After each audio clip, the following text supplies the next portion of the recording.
Good evening, everyone. My name is Rita Wright, and welcome to the 2018 Indianapolis Fire Department Recognition Ceremony. Tonight, we will recognize 225 individuals, firefighters and civilians, who made a difference in someone's life in 2017. I think you will truly enjoy reliving our year as a fire department and hearing about the good works of our men and women who serve each and every day. But keep in mind that tonight is just a snapshot.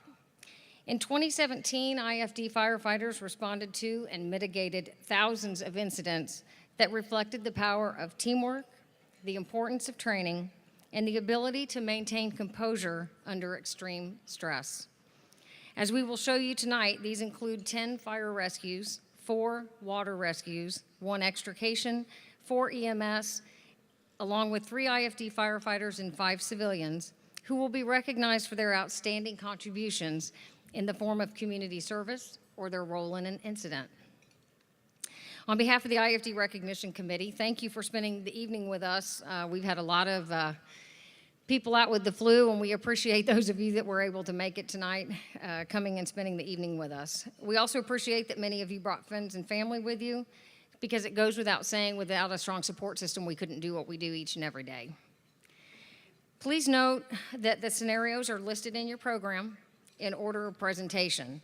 Each one has your name listed, and some of you may be in more than one, so go through the list and double check. Please plan to be in the staging area, which is to my left, during the time that the award before yours is being presented. You will then come onto the stairs and onto the stage. For larger group awards, just as we have done in the past, we'll be giving 1 plaque for you guys to hold in the photograph, and then you can, when you exit the stage, you'll be able to pick up your plaque and pin individually over in the hallway. Okay. Okay, so one other point of note with the glass. So you will notice that we have a very large stein on the table. And for those of you that come to the banquet just to get the giveaway, this is it. So we don't have any more, not a single one. We only ordered so many, and we booked the room, and that's a terrible problem to have, not really. But so there aren't any more. So if you value your glass, don't walk away from it, because it's a very nice glass that will last you through 2 episodes of whatever you're watching on Netflix, and you won't have to get it from your chair. So if you really want it, don't walk away from it, because we've got a lot of people that like to take other people's glasses around here. So anyway, so our speakers this evening, Mayor Hogsett and Chief Malone, and also Bobby Halton, will be presenting their portion of the program during dinner. Just make sure that when they're up here that you try to stay as little bit quiet as you can, and make sure their presentations get as much of your attention as possible. So let's begin with the presentation of colors by the Indianapolis Fire Department Honor Guard. Following that, we are privileged to have Captain Aaron Thomas sing the national anthem and the Pledge of Allegiance. Please stand for the presentation.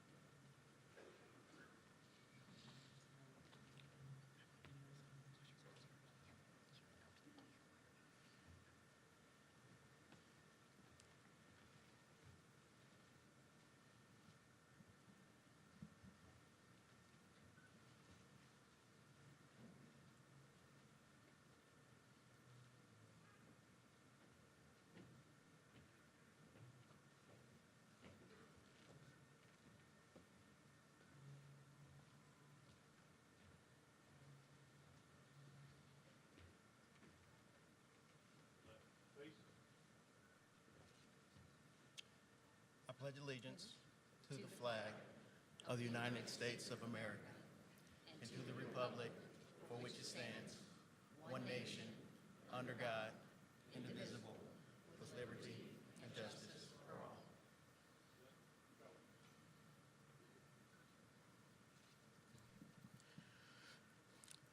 Oh, say, can you see by the dawn's early light what so proudly we hailed the twilight's last gleaming, whose broad stripes and bright stars through the perilous fight o'er the ramparts we've watched were so gallantly streaming, and the rockets a red glare, the bombs bursting in air, gave proof through the night that our flag was still there. Oh, say does that star-spangled banner yet wave o'er the land of the free and the home of the brave?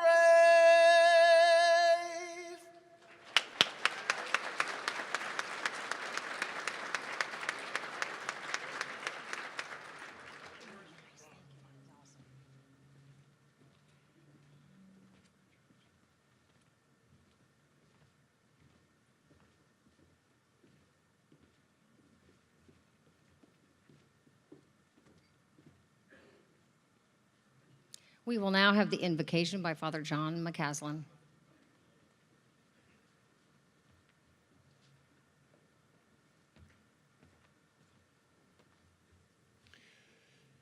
Let us pray. Gracious God, as we gather here this evening, we do so filled with a profound gratitude for the firefighters and civilians who have made sacrifices and give their time so generously, and particularly for those being honored this evening for their great efforts in service to our community. We pray your blessing upon our evening. May our sharing of this meal and conversation and our celebration and honoring of these men and women, may they remind us always of your goodness and the power of sacrificial love to lift up a community. We ask all this through Christ our Lord. Amen. Bon appetit.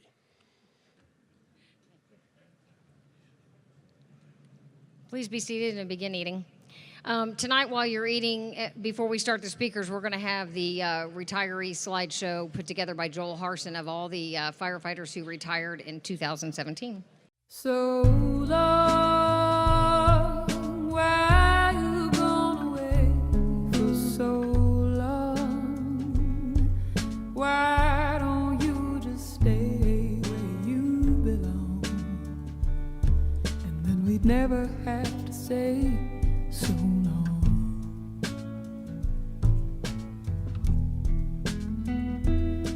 So long, the days while you're away feel so long. I'm wasting away while you are gone. I wish we'd never had to say so long.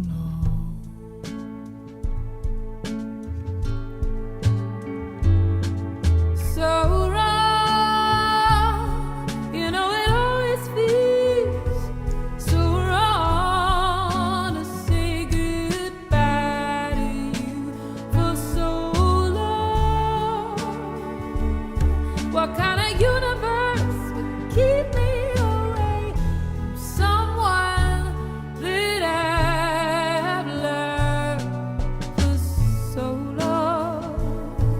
The years they're slipping by me and I'm still so alone. The nights that I've cried here sitting so low. Oh, I don't know how to say goodbye, so I'll just say so long.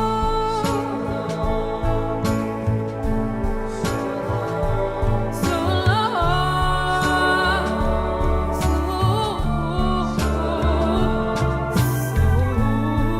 long, so long, so long.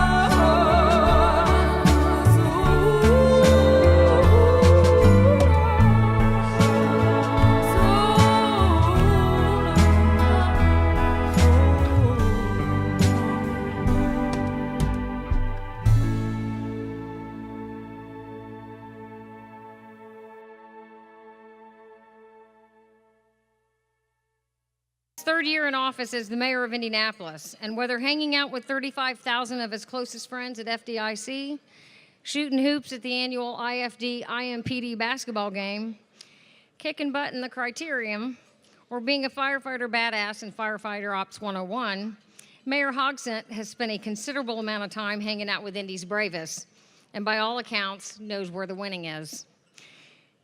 Ladies and gentlemen, I give you Mayor Hogsett.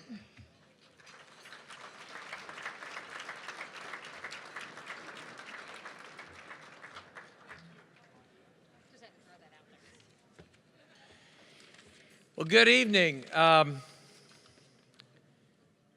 First time I've ever been introduced as a badass. Welcome to everyone, all the men and the women and families of the Indianapolis Fire Department, the very best fire department in the entire United States of America. I know I'm a little biased, but that's true. We've got a great fire department, and I am so pleased to be with you tonight. I'm pleased to be here with our chief, Ernie Malone. I'm pleased to also welcome IMPD's chief, Brian Roach, who's with us tonight. Chief, thank you for being here.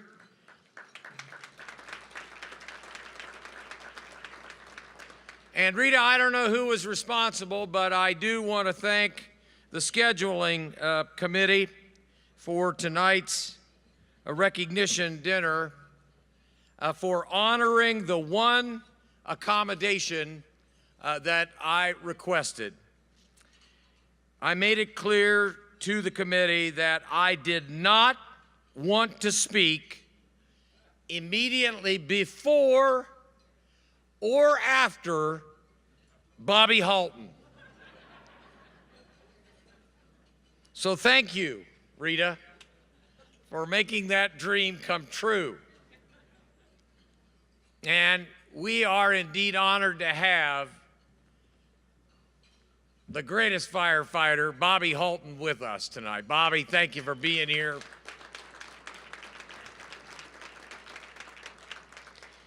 Let me tell you just one really quick story, and then I'll sit down and we can get the chief up about Bobby, because it was as meaningful as anything that's really occurred to me during the over 2 years that I've been given the great honor of serving in this position. You know, when FDIC came to town, the first year I was mayor, and I was asked to welcome the thousands and thousands of firefighters who were in attendance, Bobby took me aside and explained to me that as a special acknowledgement and recognition of Indianapolis and my participation in welcoming the conference to Indianapolis, he told me he had something for me. And he explained to me that every year, as commemoration, the FDIC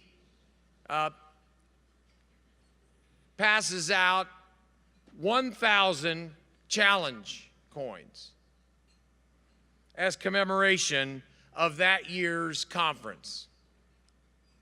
And he said, I've got a coin that I want you to have. And he explained to me that he had to search through the 1,000 because they're all numbered, and he wanted to give me coin number 343. And I must admit, I didn't really appreciate when he gave it to me what the number 343 represented. But he was kind enough to explain to me. That's how many firefighters we lost on 9/11. And my friends here in the Indianapolis Fire Department, and to my dear friend Bobby Halton, I want you to know that coin number 343, I carry with me every single day and have since it was given to me. I consider it my protection And I cannot thank Bobby enough for thinking enough about me and Indianapolis to have bestowed this on me. I carry it with me every day, Bobby.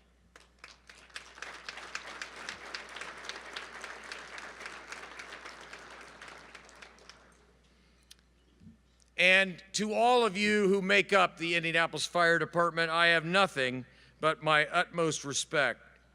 And I think I can speak on behalf of the people of our city that they know and that they trust that should emergency ignite, IFD will be there on the front lines with immeasurable courage and with unlimited bravery. The true impact of our firefighters can never be overstated. As the people of this city hardly fathom the potential catastrophes that this department prevents time and time again. Make no mistake, the Indianapolis Fire Department is the cornerstone of our community, the protectors of our well-being, and you have the deepest gratitude and support of our entire community. For thanks to all of you, the men, the women, and the families of IFD, Indianapolis will continue living safely each day. Indianapolis will continue to sleep soundly each night, because we know no matter what may come, IFD is ready. I thank you.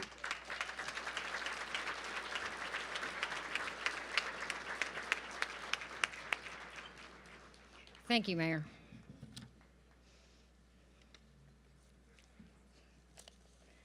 It goes without saying that our next speaker is truly the embodiment of an Indianapolis firefighter, a firefighter's firefighter. Ernest Malone has selflessly devoted over 31 years to serving the city of Indianapolis. During his 3.5 years as the 42nd Chief of IFD, Chief Malone has singularly focused on the holistic betterment of the IFD, both now and the IFD in the future, that future generations will lead. I give you the Chief of the Indianapolis Fire Department, Ernest Malone.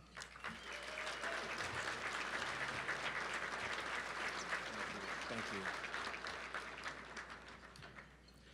Thank you. Well, good evening. Thank you again for coming tonight. I am told that we have nearly 650 people here in attendance at this important ceremony. It's very clear to me that I'm not the only one that recognizes how special Indianapolis firefighters are. Thank you, Mayor Hogsett, for those kind words. We appreciate what you have already done, and we look forward to your continued leadership and support as we move forward in our city. Tonight, we are here to recognize the members of the Indianapolis Fire Department for excellence in service. As in the past, it is important to note that all of the award recipients were nominated and chosen by their peers, which only adds to the incredible honor it is to be not only nominated, but let alone be the recipient of one of these awards. Anyone who has been around Indianapolis firefighters or our other public safety servants knows that we just don't recommend each other for awards every day. We are much more likely to believe that an individual was just doing their job. So please be sure to take time while you're here this evening to congratulate all of our nominees. They're certainly deserving. During the ceremony tonight, you will hear stories of incredible dedication, courage, and compassion. 3 words that I believe certainly and accurately describe Indianapolis firefighters. As you hear the stories and watch these videos, I believe that each of us will be filled with a sense of honor for those who came before us, a sense of pride for those who protect us today, and a profound hope for the future of our great fire service. As I always do, I would like to take just a moment and recognize the 294 firefighters that are on duty protecting us so we can enjoy this evening. Please give them a hand, please.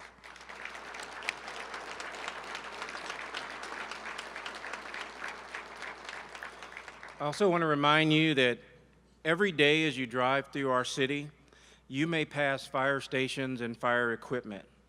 I want you to know that each time you see a man or woman wearing our uniform, you are seeing a public servant who is highly trained and deeply committed to keeping you and your family safe. Our department's core mission is to deliver exceptional service, and we mean to do just that. Firefighters, I would like to thank you for what you do every day. As I've mentioned before, the term fire department just doesn't adequately describe what we do. The duties, roles, and responsibilities assigned to today's member of public safety agencies go far beyond that and involve so much more. It is your work and your commitment to our profession that will continue to make us a leader in the National Fire Service. Our country, our state, our cities endure in the dedication of those who keep us safe. Every IFD firefighter has a role in the successful completion of our mission. We truly embrace our motto that at IFD, it's our family serving your family. Firefighters must evaluate confusing and uncertain situations, and they must make decisions that allow them to accomplish very difficult tasks under dangerous and stressful circumstances. Our duty to protect our community has not lessened, nor has it gotten any easier. It continues to grow in complexity and hazard and the risks that we face. We must be up to the challenge. We have been charged with a great responsibility here, and with that, many believe comes with a measure of power or authority. But let me tell you this about our department. IFD firefighters don't provide services by showing examples of our power. We render aid to those in need by displaying the power of our example. The people in our community are depending on us, and we will not let them down. Before we begin the awards, I would like to acknowledge some others that play an important role in what we do. Indianapolis Fire Department is very fortunate to have many loyal friends and community partners. We enjoy strong support from our mayor and from a city administration that places the highest priority on public safety. I want to thank our other Marion County public safety partners. Some of those agencies include the Indianapolis Metropolitan Police Department, our Marion County Sheriff's Office, Public Safety Communications. I believe I saw Chief Stovall here. I don't know if he's here or not. Wave if you're here, Al. Thank you, Al. Indianapolis EMS, the Office of Public Health and Safety, Business and Neighborhood Services, and our Citizens Police Complaint Office. While we've already mentioned it briefly, I would like to single out and have a special recognition for IMPD Chief Brian Roach. What he and the men and women of the Indianapolis Metropolitan Police Department, I'll let you be a firefighter for a little bit. Okay, back to being a police officer now. That's all you get. The police department, we just simply could not do our jobs without your on-scene support. Chief Roach, please stand once again and be recognized so we can thank you.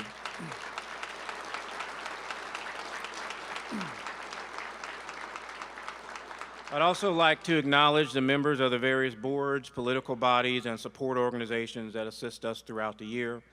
Please stand and remain standing if you are a member of our City County Council, the Fire Merit Board, the Board of Public Health and Safety, the Indy Public Safety Foundation, IFD Pension Board, IFD Chaplains, or our great IFD Fire Buffs. Please give those folks a hand, please. Are the kids from Tech here? Are the kids from Tech here? The Tech kids, are they here? They're not? Okay. Well, I was going to mention the IFD Tech High School Fire Rescue Programs, and I am mentioning it obviously now. Doesn't look like they were able to join us, but I'm so excited and proud of these kids in that program. And I want to share with you that since the inception of the IFD Tech High School Magnet Program, 100% 100% of the students in that program have graduated and received their high school diplomas.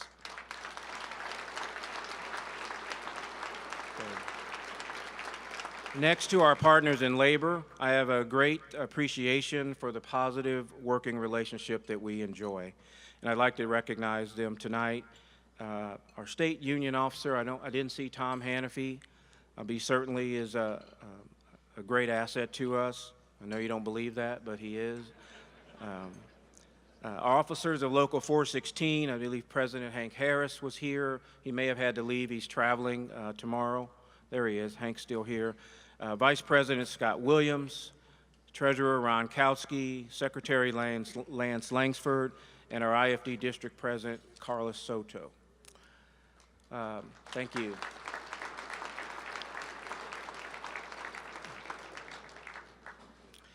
Our awards committee member, we don't give them enough recognition, but they work incredibly hard to organize and put this ceremony on. If you're a member of our awards committee, please stand, please. Give them a round of applause.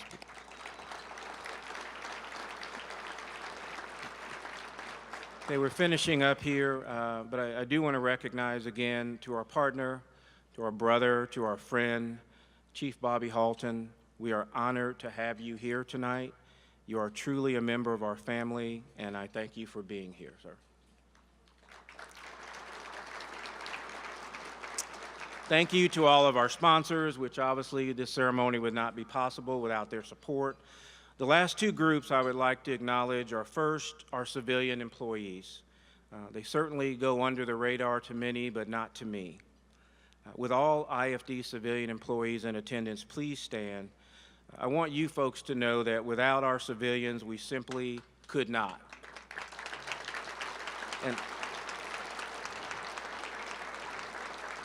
And as I say, that's pretty much it. We just could not. We could not do what we need to do for this organization and this community without you, and I personally thank you for that. Lastly, I want to introduce the IFD command staff. These men and women work hard every day to support our firefighters' efforts on the street because they understand that what happens on the street is the job. We're here to support you. Our Deputy Chief of Operations, Joe Kresbach, you guys please stand when I call your name, please. Deputy Chief of Administration, Tim Boffman. Deputy Chief of Community Risk Reduction, Fred Purvine. The Deputy Chief of Logistics, Jason Kelly. Our Division Chief of Personnel, Mike White.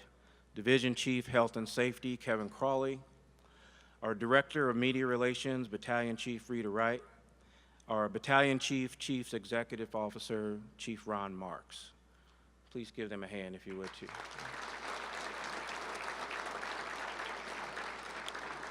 And lastly, in recent years, a lot of our focus has been on revenue shortfalls and becoming more efficient and effective. And those efforts will no doubt continue in 2018. But tonight, we will focus on one of our core responsibilities, which is emergency response. While we will typically make over 165,000 apparatus responses each year, we never really know what situation or hazard may await us on the next run. It gives me, as it should all of you, great comfort in knowing that the men and women of the Indianapolis Fire Department are on duty and ready to assist our neighbors every call, every day, every time. I offer my deepest appreciation to all of you. It is my honor, and I'm so proud to serve with you. Thank you again, and please enjoy the ceremony.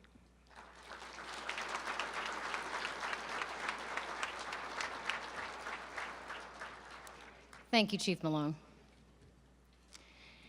Our next guest has been an extraordinary friend to the IFD for the last 13 years. Bobby Halton is one of those rare finds whose leadership and vision ensures success for those around him. We couldn't be luckier to have him in our corner. Please help me welcome Editor-in-Chief of Fire Engineering Magazine, retired Chief Bobby Halton.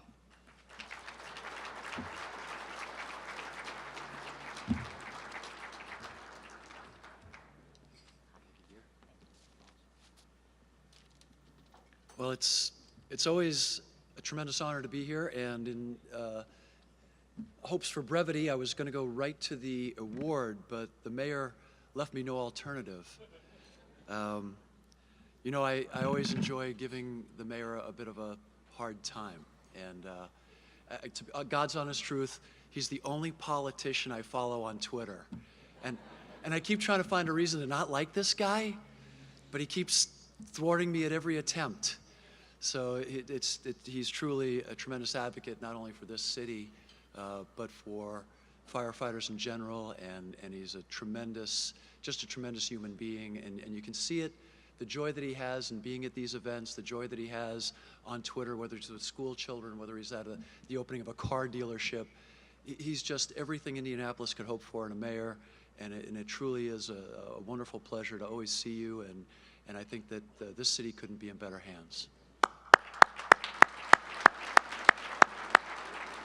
And now to some good jokes about him. No, I'm just kidding. But if I could for a moment, the 343, and this is dead serious. 343 firefighters died on 9/11. 73 law enforcement brothers and sisters perished as well. Over 3,000 American citizens. Since that time, more than 400 of those first responders have perished from cancers and lung ailments and other diseases that they acquired during that recovery. In this room tonight are firefighters who are struggling with and suffering from occupational cancer. That's a big deal. That's a really big deal. Some folks say it's a good thing. It shows we're living longer. I couldn't disagree more. Because we are such healthy people and we take such good care of ourselves, our numbers should not be where they are. And although we're not significantly higher in most cancers than the rest of the general population, in 8 cancers we are slightly, but our numbers shouldn't be anywhere near there because we do eat healthy, we work out. We should be much, much better than the general population.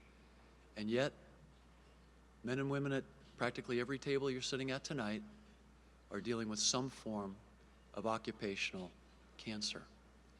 Tonight, we're extremely blessed because we have Tommy Miller in the room. Tommy, would you stand up, please?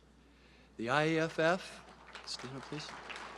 And men like Tommy Miller have fought for and have gotten us the protection that we need, the presumptive bills, the activities, and next weekend in Orlando, the IAFF is bringing together firefighters, manufacturers, people who make our gear, to continue to try to find out better ways to help us to protect ourselves from this growing menace, from this growing threat. And so for all of you that are suffering from cancer and all of you who've lost someone to cancer, you have my deepest sympathies. To all of you from the IAFF, to Tommy in particular, to all the advocates that we have out there, to all the doctors who might be in the room, thank you from the bottom of our hearts, because that is the biggest threat to the American firefighter today. And without the leadership that men like Tommy and our union, Hank, and our other union brothers and sisters here have given us, the situation would be far worse. And I know under Chief Malone's leadership that we'll be doing more here in Indianapolis soon to try to prevent us from the acquirable diseases. Some cancers you're going to get, it's genetics, it's the luck of the draw, it sucks. That we can accept. But the acquirable cancers, we cannot. And I know Chief Malone is going to do everything he can, and with the mayor's help, we will be a healthier fire department down the road. And thank you for letting me go there, but thank you. As always, I'm extremely grateful for a few moments to present the IFD FDIC Service Award for 2018. The relationship between the IFD and FDIC is clearly one of the most unique in all of America, and it's extremely strong. And it's also mutually beneficial in ways that no other organization or fire department has in the United States. The relationship is only possible due to the incredible leadership of the IFD. This leadership has empowered the personnel of the IFD to assist FDIC in ways that make those educational opportunities the most enriching experiences that any firefighter could ever possibly hope for. This award is presented every year to one of those exceptional IFD members who, by their dedication to their department, who by their passion for their fellow firefighters, have performed deeds and tasks for FDIC that have gone far beyond anything that could have been expected of them and far beyond anything that we could have ever dreamed of. Several of those previous winners are here with us tonight. Some have passed, as legendary firefighter Steve Alk and others. Tonight, we recognize a woman who needs no introduction, especially to this audience. A woman who is a force to be reckoned with, not only for her expertise in firefighting or her incredible personality, but also for her superior intellect, dignity, and immense respect for everyone she happens to meet. We often hear the comment that if you're lucky enough to do what you love, you will never work a day in your life. But those of us who do what we love for a living know that that is not true. If you are lucky enough to do what you truly love, you will never work harder in your life. You can see that that will bring you incredible joy, and you can see that joy in Rita in everything she does for the IFD every minute of every single day. Albert Schweitzer once said, while addressing a group of young college students, "I don't know what your destiny will be, but the one thing that I do know, those who will be truly happy are those who have sought and found how to serve." It is undeniable that Rita is happy. Rita represents what Viktor Frankl spoke to in his inspirational perennial book, Man's Search for Meaning, that only those who truly understand that by having a purpose in life is life meaningful. Only those who have found a passion and a way to serve others are truly alive. Let me for a moment tell you a bit more about Rita. Rita is a 24-year veteran of the Indianapolis Fire Department, has served in every rank with distinction, fondly remembered for her days as a roving private in 95 and 96, where no job was too small for her not to do perfectly. Serving as a firefighter on Hazmat Team 13, serving as a firefighter at Station 14, on the tactical team, and serving as a captain in the recruitment office from 2007 to 2008. Rita is currently assigned to the office of Chief Ernest Malone, and that is not by accident. Rita is serving as the chief's liaison to the media and the public.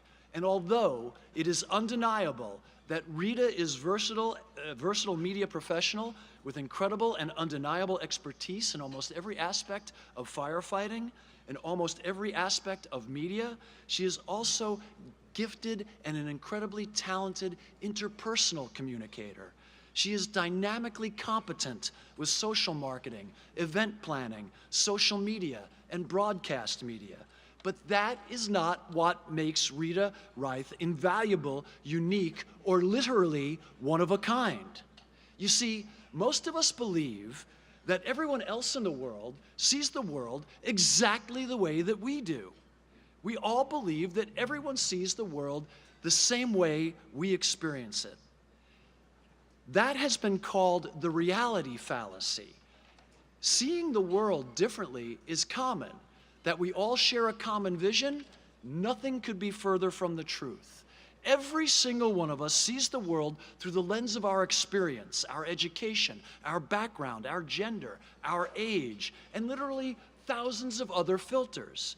The key to being a true communicator is understanding this and being able to understand that it is only through language that we connect and endeavor as best we can to find that common understanding, those mutual threads, those various interpretations of reality then come together in some construct we can agree on as reality.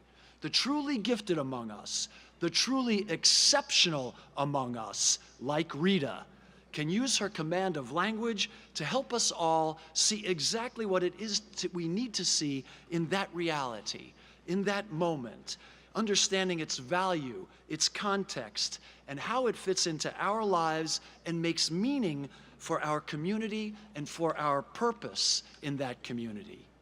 doing that for the Indianapolis Fire Department and FDIC in ways that only Rita can, because she possesses that gift of language. She possesses that gift of a firm yet elegant grip on the fact that everyone sees the world through different glasses, yet nonetheless she helps us see despite our filters. And finally, there is Rita, the mother. Real mother, not who. I thought about that right after I said it.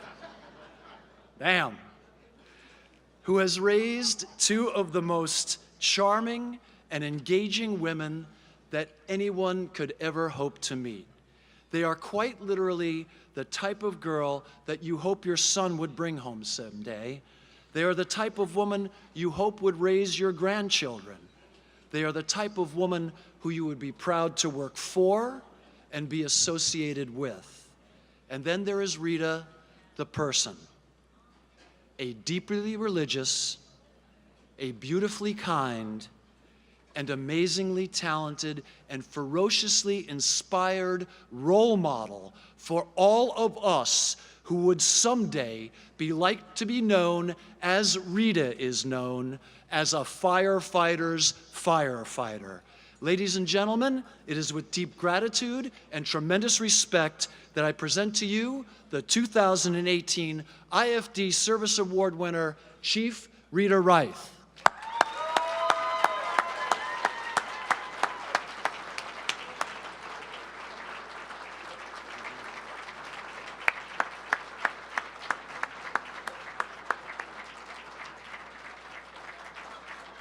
And now she gets to hand me her own trophy.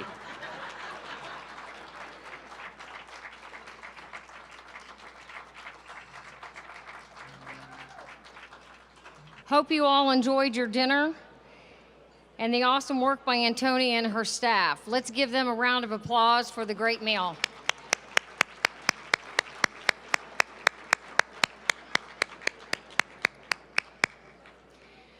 We're going to begin the remainder of our program with the introduction of the president of the Retired Firefighters Club, Joel Olafson, to read Fallen Firefighters Remembered.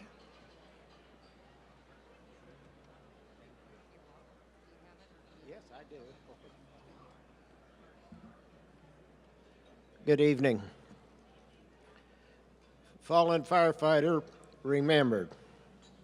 Nature of our business in the fire service is twofold: fire and EMS.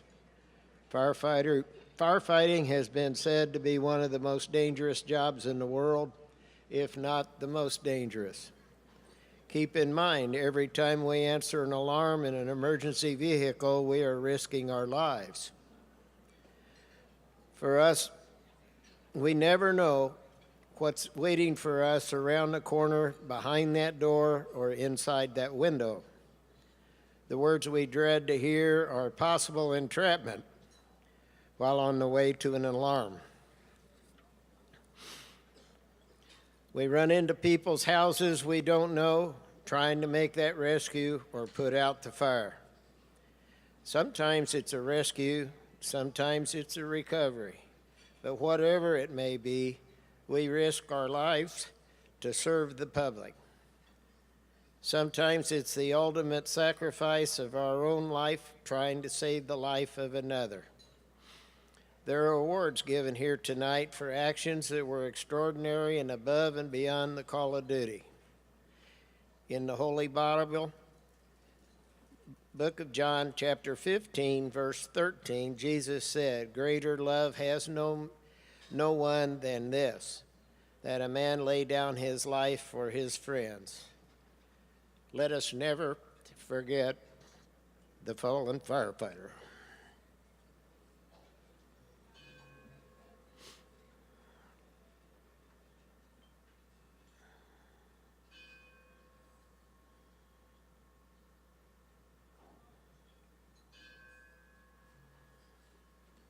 Thank you.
proud of looking back in your career?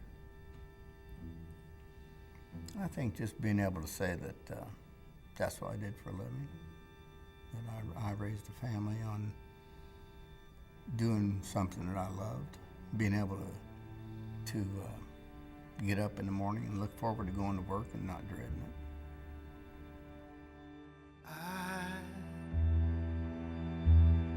I wish I could swim like dolphins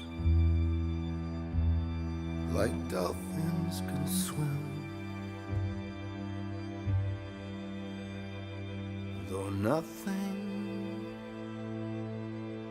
will keep us together. We can beat them forever and ever. How we can be heroes just for one day. How we can be heroes just for one day.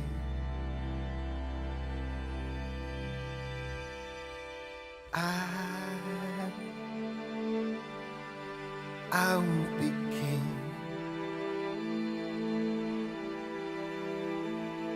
and you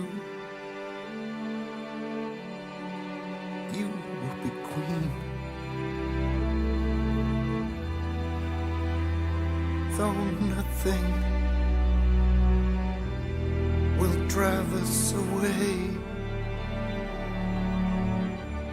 how we can be heroes just for one day. How we can be us just for one day.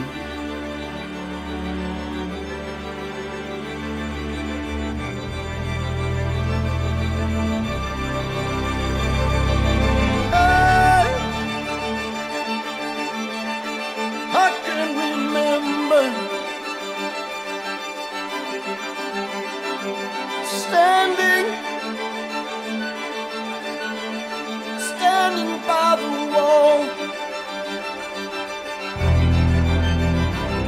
and the guns shout above our heads, and we kiss as though nothing could fall. And the shame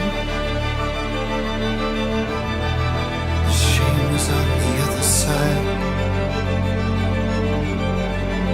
Oh, we can beat them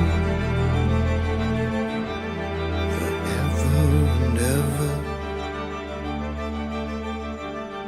and we can be heroes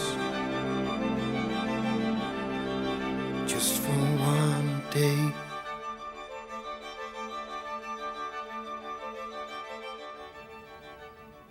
I guess it gets in your blood and you just can't get it out.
Totally amazing. And so as soon as we can, we'll get it up on the YouTube, and so everybody can take a look at it and share it and push it forward, because it's, Joel, great job as usual. Our first award is the IFD Peer Leadership Award, sponsored by FDIC and Fire Engineering Magazine. This award was first presented in 1993 and is given to a firefighter who best demonstrates the qualities and characteristics of dependability, loyalty, attitude, responsibility, initiative, and desire. It is voted on by their peers. For those of you that are nominated, when your name is read, please stand at your table. Once the finalists are read for the shift commander will read the winning recipient's name. If you are the winning recipient, please come up to the stage along with your battalion chief, who, if you're here, of the winning recipient, so you can get your picture taken with your group. So we'll start off with the A shift. Chief Sean Grass.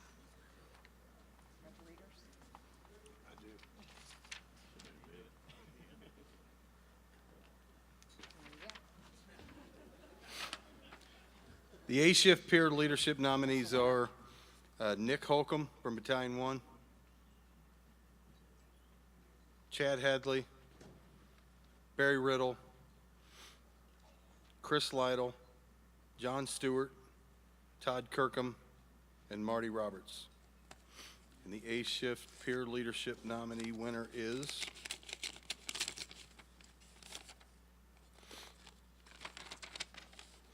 Engineer Marty Roberts.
The B-Shift Peer Leader nominees are Brian Hammett, Eric Murphy, Dave Burton, Dan Kennedy, Mark Bradley, Mike Barrett, and Jason Trebley.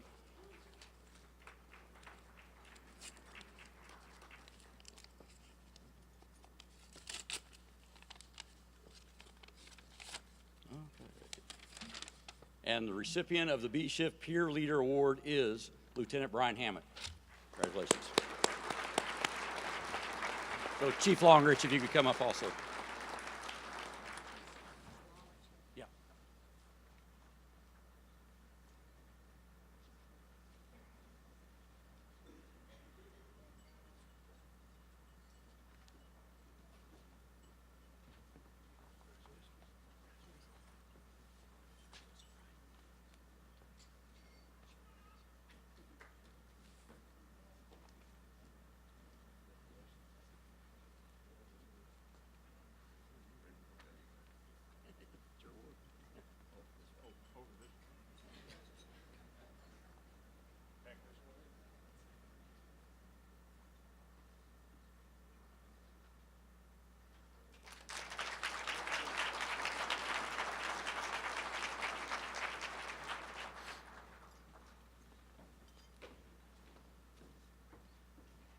Chief Kenyon Jones.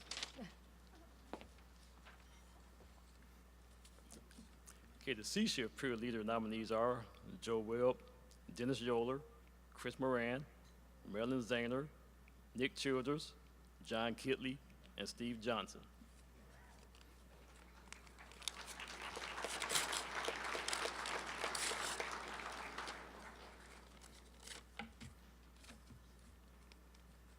And the recipient of the C-Shift Peer Leader nomination is Engineer Dennis Yoler.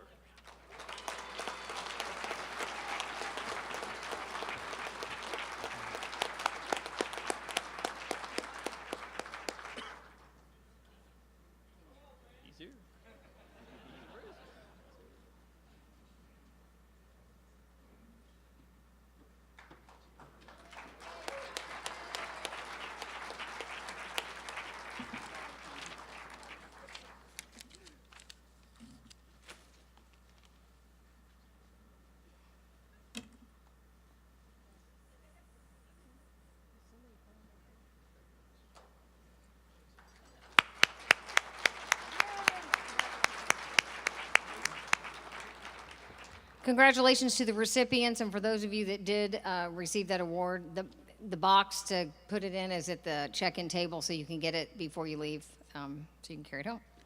Okay, so we're going to get started with the main portion of the program and introduce this next guy, Scott Sander. He's been our host for the last 8 years and joins us this evening for his 9th year at the podium. Scott is an Emmy award-winning journalist, 9 of them to be exact, at Wish TV, and hands down continues to be a fan favorite in Indianapolis. He is joined again by his awesome son, Owen, who we all know will grow up to be a firefighter after coming to plenty of these awards banquets. So please help me welcome our host and friend, Scott Sander.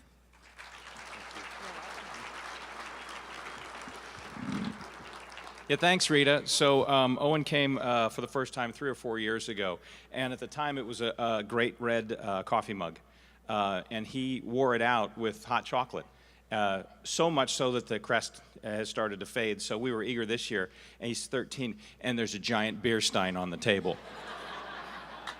So thank you for that. Just signed him up for high school classes yesterday. Let's slow it down a little. I do want to congratulate Rita. She'll probably be frustrated if I slow things down by heaping praise on her.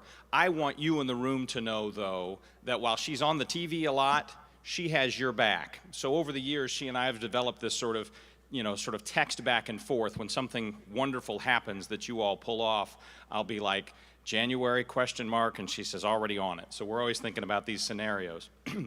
So I get a phone call from her, and we rarely talk on the phone because we just text often, and it says Rita, and I'm like, hey, what's up? She goes, who came to our firehouse at 2:30 in the morning asking questions? And that's not the way we do things. That's why I'm here. Leave them alone. So don't you ever think for a minute that just because she's on the TV, she's on the TV side. She has your back out there, and so I'm thrilled that IFD decided to honor her today, and I know that she'll be appreciative for the work that she's done over the years as well. Thank you for making me welcome again.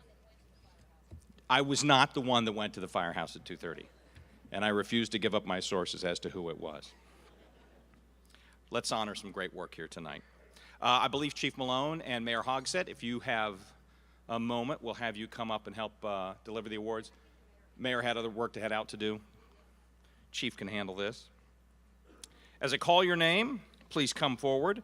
Deputy Chief Al Stovall, Battalion Chief John Garino, Civilian Foster Kahn, Civilian Katie Graham, Civilian Chris Bailey, Civilian Lisa Viles, Civilian Matt Hovis, Recruit Alex Hall, Retiree Greg Remke, Civilian Thomas Bassett, and Civilians Robert Young, Mustafa Pradhan, Douglas Lynch, Rick Pennington, Andrew Ryan, David Schwartz, Austin Stovall, and Jeremiah Owings.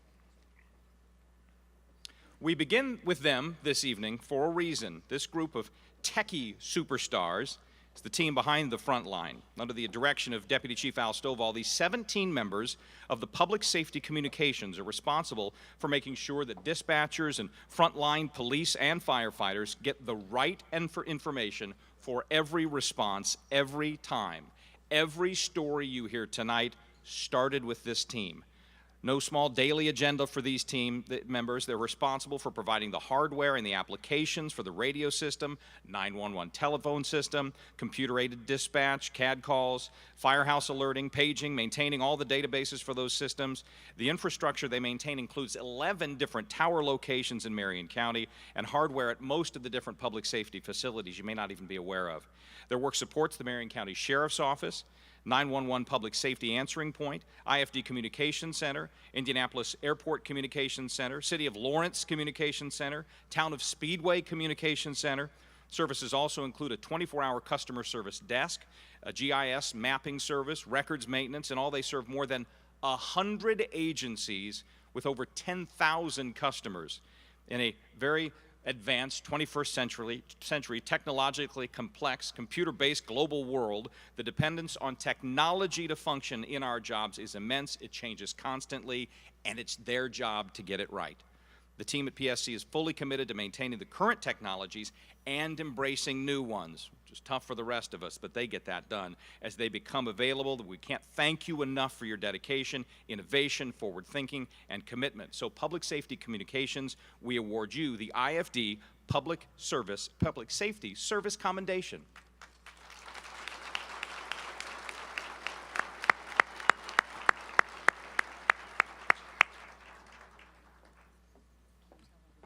Please come forward, Private Tara Schaefer, Private Jake Carpenter, Engineer Brian Killalea, and Civilian Megan Fukunaga. Our next group of firefighters and civilian are proudly being recognized for their community service work, their outreach, and the positive outcome it has provided to our city, the department, and the firefighters that serve it. First up, Private Tara Schaefer. With less than 2 years on the job, Private Schaefer has proved herself to be an innovative, hard worker, and her constant smile is a breath of fresh air. One of Tara's loves is working with animals and volunteering at Animal Care and Control. 3 days a week, she would head to the shelters and spend 6 to 8 hours a day walking or running the dogs. Earlier this year, she created the Rescue Me program as an opportunity to showcase animals in need of a loving home and the public safety personnel that serve our city at the same time. With the full support of Chief Malone, Tara has spent the last year photographing and profiling animals with firefighters, police officers, and medical personnel. She then posts those stories and those photos on ACC's Facebook page. Every one of Tara's posts has resulted in the adoption of the profiled pet within 2 days, even animals that had been long-timers at the shelter. Tara, for your compassion, your dedication, your commitment, we award you the IFD Public Service Award.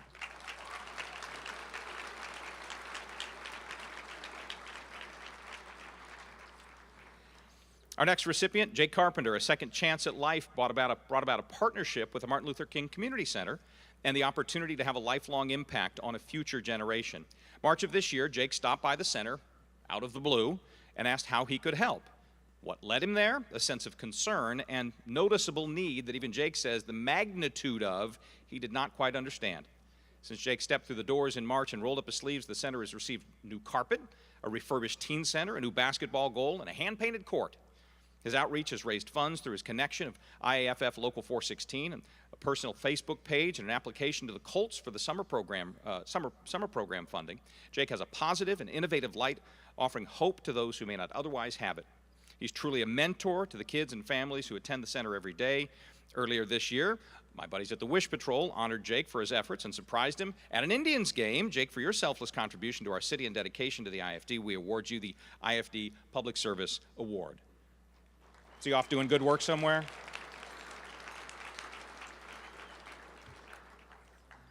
Preserving the past and protecting the future. Not as easy as it sounds, and certainly not when it encompasses 159 years worth of information.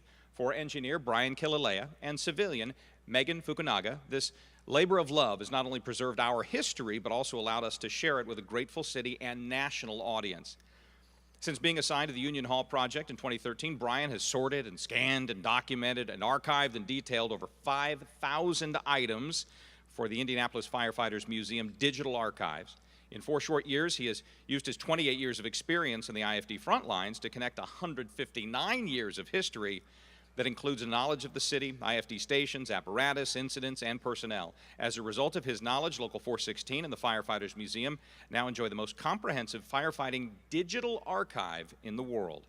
Megan joined the Indianapolis Public Library in 2014 as the manager of digital collections. She and Brian started working together at that point. Megan's been an integral part not only of the expansion of the digital archives, but the expansion of the museum itself. Her efforts at generating funding have also managed to bring in some $55,000 toward that effort. She has a master's degree from both the University of Michigan and Harvard. Wow. Her expertise and specific interest in the fire department have added another 3,000 items to the collection, including hundreds of hours of recorded dispatch from a rare dictabelt machine, now digitized so that all can enjoy it. Taking it one step further, she participated in this year's Fire Ops 101 to get a better understanding of the fire service and, with the hashtag, nailed it.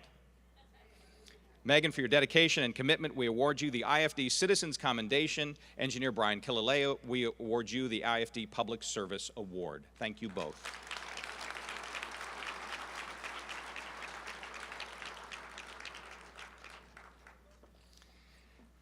Please come forward from Indiana Task Force 1, Battalion Chief Tom Neal, Battalion Chief Jay Settergren, and Civilian Candace Harris. Also, civilian canine handlers, Janalee Gallagher, Gary Hay, Susan Fife, Ryan Cusack, and Dina Laskowski. If you think back about the year, particularly the way nature treated us, it has been a very difficult year for most of the country.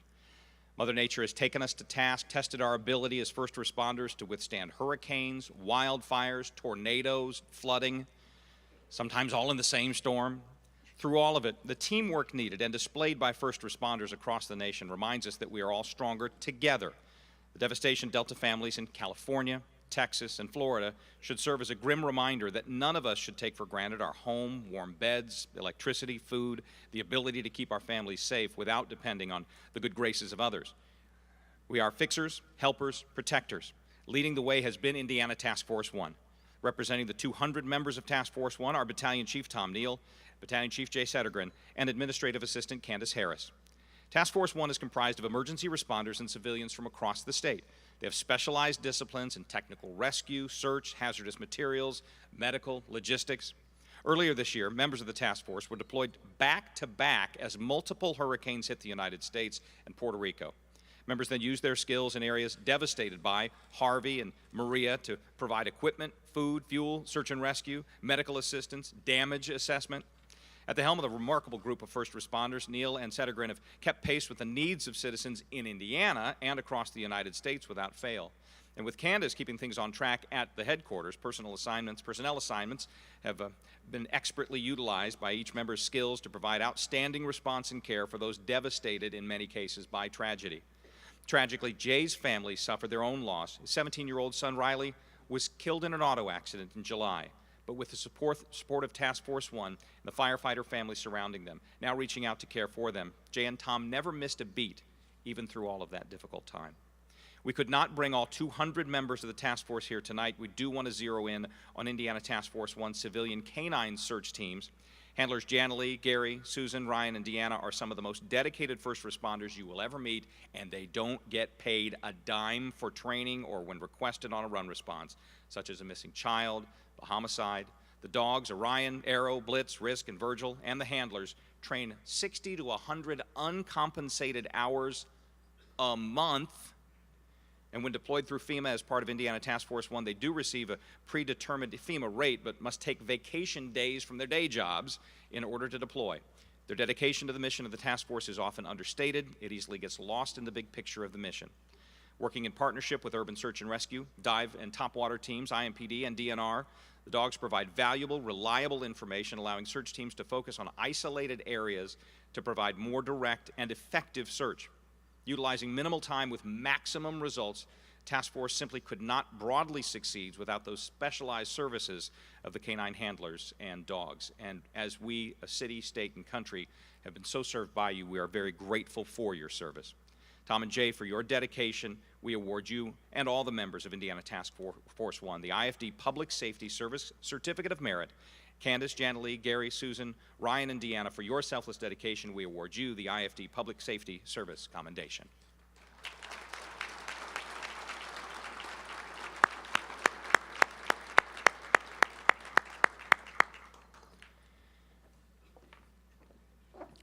Please come forward, civilians Kathy Zerkowitz, Kevin Wofford, and Cameron Wade.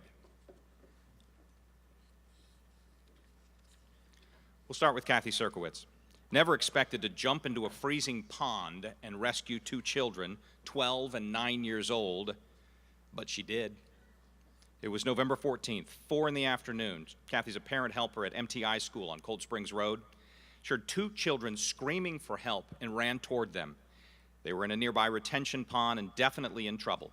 Within seconds, she spotted the 2 in the water and jumped in, fully clothed. Swimming out about 10 feet, grabbed both of the children, turned them face up, placed them on her chest, swam back to shore. You sure she's a civilian? It's like textbook. 9-year-old was unconscious and not breathing. Grabbing the boy from Kathy, a still unidentified bystander, started CPR, and the boy soon regained consciousness.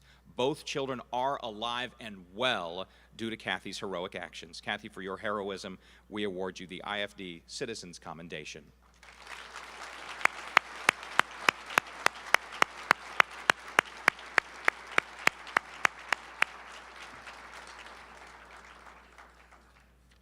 We have some recruit information or anything we could give?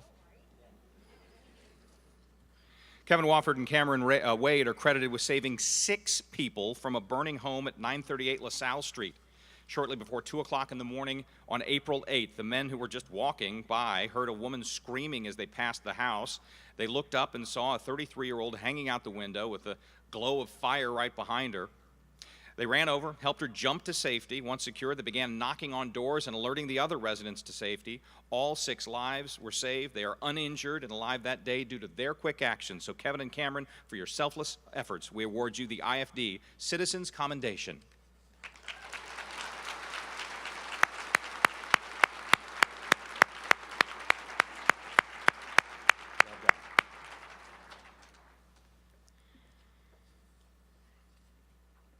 We'd like to bring forward Lieutenant Adam Arkins, Engineer Greg Rapp, Engineer Bradley Hudson, Private Jason Kitzler, and Captain Dave Cook.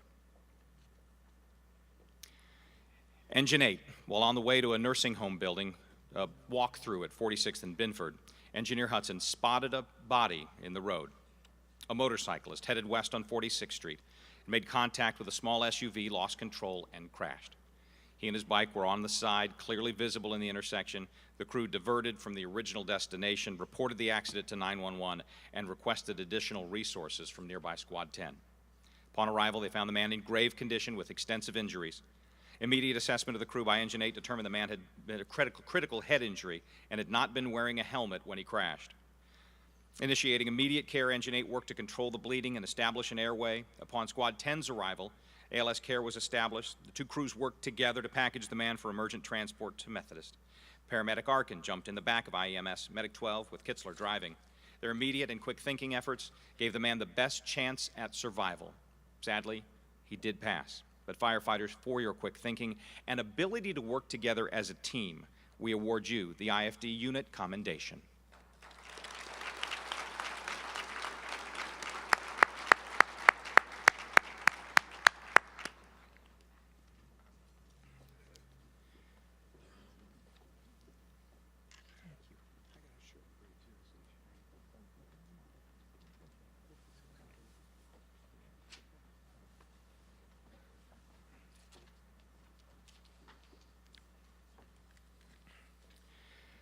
Please come forward, Lieutenant Matt Kennedy, Engineer Christopher Rader, Private Christopher Bauer, Private Christopher Lytle, Private Anthony Landez, Engineer Carl Wooldridge, Private Stephen Horan, Private Timothy Hart, Lieutenant Barry Stafford, Private Steve Dant, Private Landon Collop.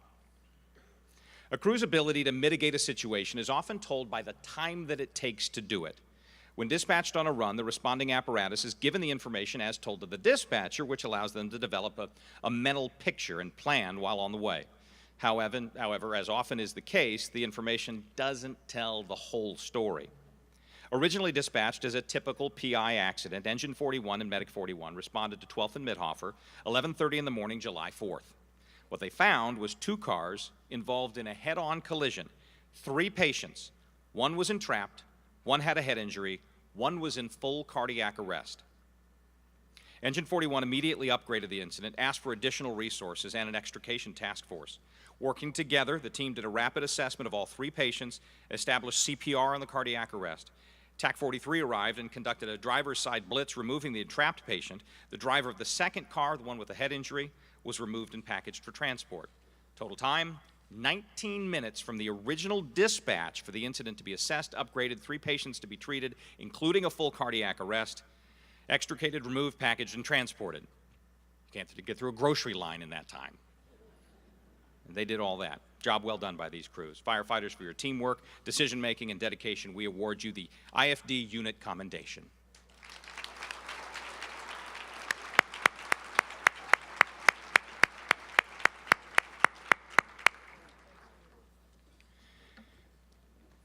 Please come forward, Captain Miguel Onge, Engineer James Cameron, Private Michael Ritter, Private Rhonda Trebley, Civilian Mike Vargo, and Civilian Nadia Vargo.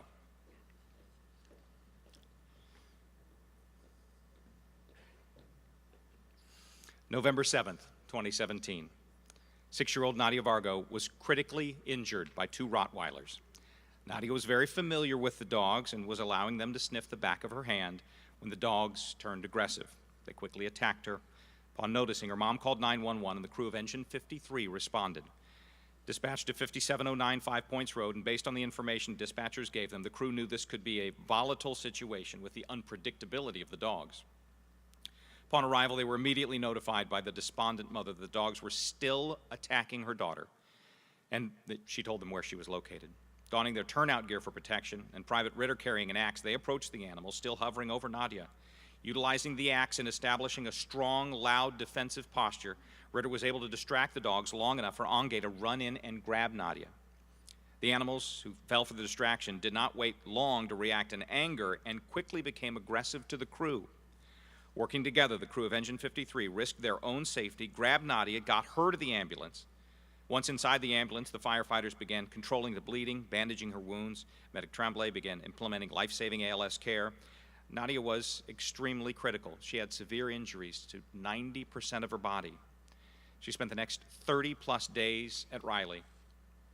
But we are thrilled to be joined here tonight, both by Nadia and her father, Mike. And as you can see, she has made nearly a full recovery.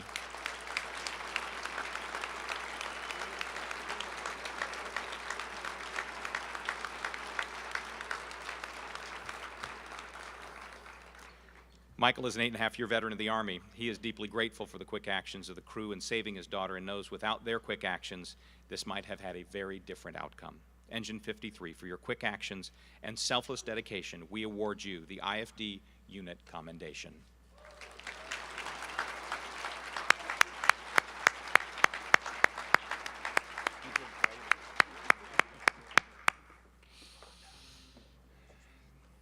$660 hearts just melted.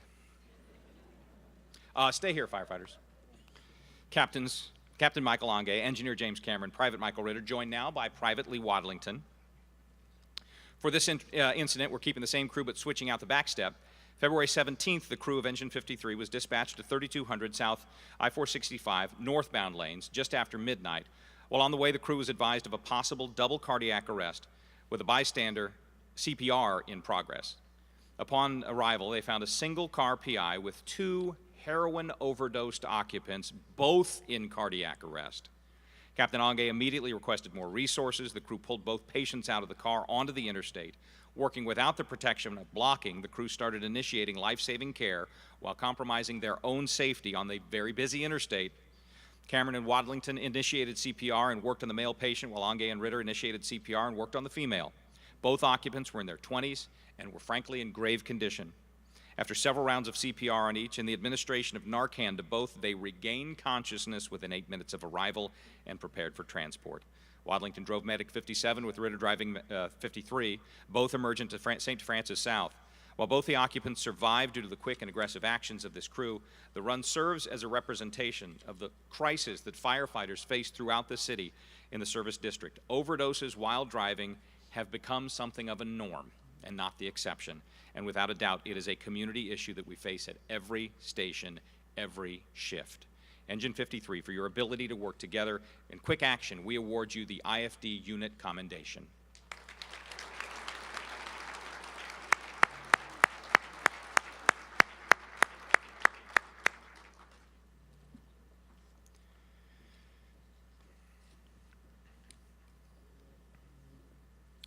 Please come forward, Private Mark Ianigro, Engineer Michael Neumeister, Lieutenant Jonah Creighton, and Private Casey Anderson.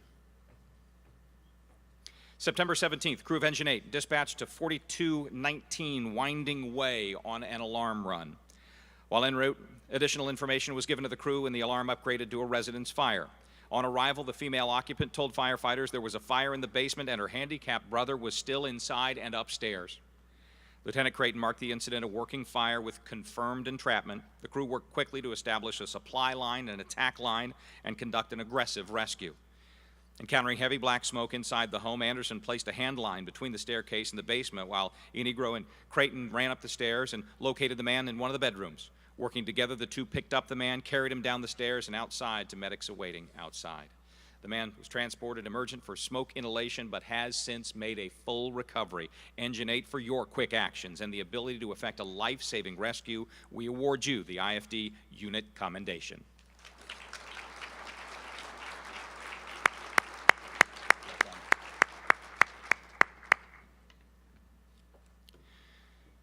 Lieutenant Wayne Smith, Engineer Jeffrey Kerr, Private Ross Taylor, Private Thomas Cobb, Captain Tim McDonald, Engineer Jonathan Raker, Private Barry Green, Private Thomas Mattingly, Captain Stephen Hall, Engineer Timothy Revolt, and Private Richard Fawcett. Apartment fires with multiple occupants and multiple rescues can often make for a chaotic beginning to an incident as crews quickly assess and adjust their search and rescue and attack priorities. For these crews, however, shortly after 11 o'clock Sunday morning, May 7th, these firefighters were dispatched to 10114 King Arthur Court on the city's east side. Upon arrival, they found heavy black smoke pouring from a first-floor apartment in a two-story building. Completely hidden from view by the smoke, screaming occupants on the second floor were trapped and could not get down the interior stairwell. Because of the smoke blanketing the victim, firefighters were not sure just how many possible victims they had. Within minutes, the crews deployed ground ladders to both the front and rear balconies of the building. Working together, they safely brought all 6 people down the ladders to awaiting medics, all checked out okay. The fire, started by a child in a first-floor unit, was extinguished within 30 minutes and thankfully confined to that one unit. Firefighters, for your quick actions, your ability to work as a team, and to effect life-saving rescues, we award you the IFD Unit Commendation.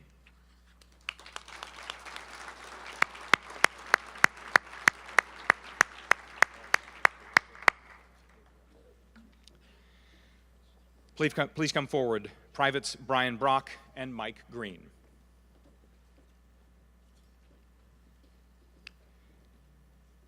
In what would be IFD's first fatality in 2017, these 2 firefighters made an aggressive attempt and gave one man the best chance at survival. Shortly before 1 o'clock Wednesday, January 18th, firefighters went to 1822 Marlowe Avenue, where a single-story residence was heavily involved in fire with confirmed entrapment. Brock and Green, assigned to Engine 11 and Ladder 27, were both inside the structure, Brock on the attack line, Green conducting a primary search. Breaking away from the line, Brock began a search of the room alone, and within a minute, he located the victim in the middle of the house and called for assistance. Green, who'd entered through a side door, heard Brock and made his way through the dense smoke to find him. Upon making contact, the men worked together to remove the pulseless man out of the structure. Despite their best efforts at revival and rapid transport, he succumbed an hour later. But firefighters, for your efforts and ability to work together as a team to give that man a chance, we award you the IFD Unit Commendation.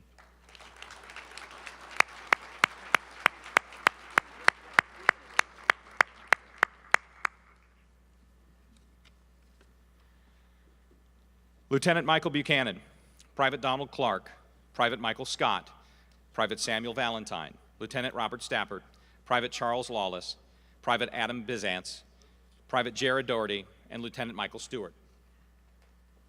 Early dawn hours of March 11th, these crews were dispatched to Timberlake Boulevard on a report of a residence fire with entrapment. Upon arrival, Engine 53 found heavy fire coming from the front of a single-story 4-unit condominium. Crews initiated a fast attack and primary search. Heavy fire filled the front room to their left and to their right. Crews inside continued to battle the blaze. Scott and Bizantz continued their primary search. Within minutes, they encountered an unconscious male lying on the bathroom floor. 2 firefighters picked him up, carried him outside. He was transported to Eskenazi Hospital in critical condition. The ability of these firefighters to work together as a team allowed the man the best chance at survival, and for their dedication, effort, and ability to work together as a team, we too award them the IFD Unit Commendation.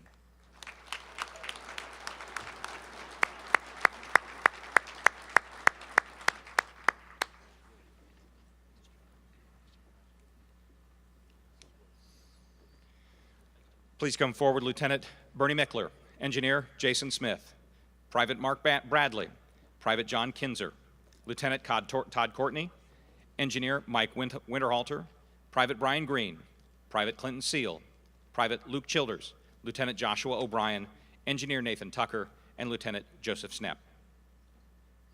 Shortly after 1 in the morning, April 4th, a Tuesday, firefighters went out to a two-story residence at 1438 Pleasant Street.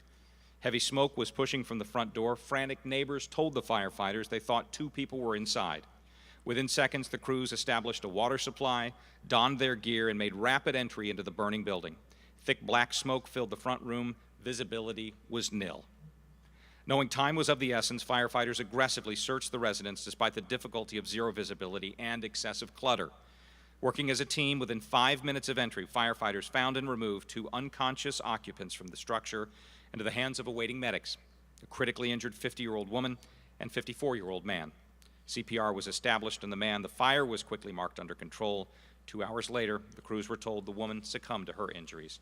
She would become the 6th fire fatality in a difficult year. The man survived. Firefighters, for your quick actions and the ability to effect life-saving rescues as a team, we award you the IFD Unit Commendation.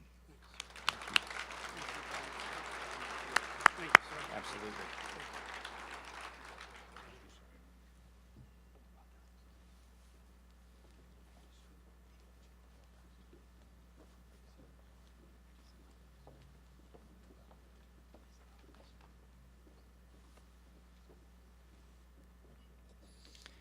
Lieutenant Michael Perry, Engineer Ronald Trout, Private Bradley Morris, and Private Jarrett Hamilton, please come forward.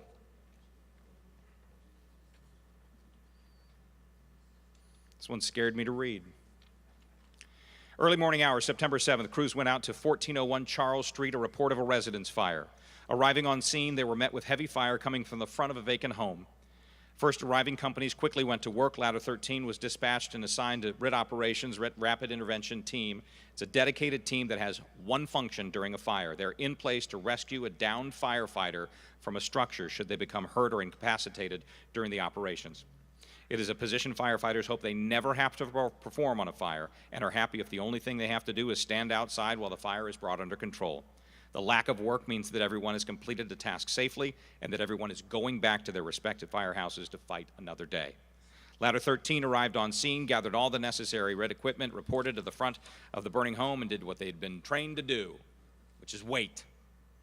As Engineer Ronald Trout and Private Bradley Morris organized the gear, they stood with a watchful eye from the sidewalk just across the narrow street. At the same time, Lieutenant Michael Perry and Private Jarrett Hamilton took a quick look at the exterior of the structure to see if the layout of the building and check for potential hazards. Engineer Trout and Private Morris were observing crews working on the front of the home and noticed a firefighter working to remove a piece of plywood from one of the second-story windows above the front porch.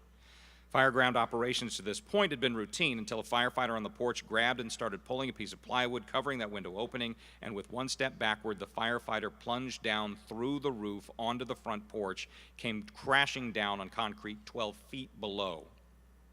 Private Morris and Engineer Trout quickly realized this was a true firefighter down emergency.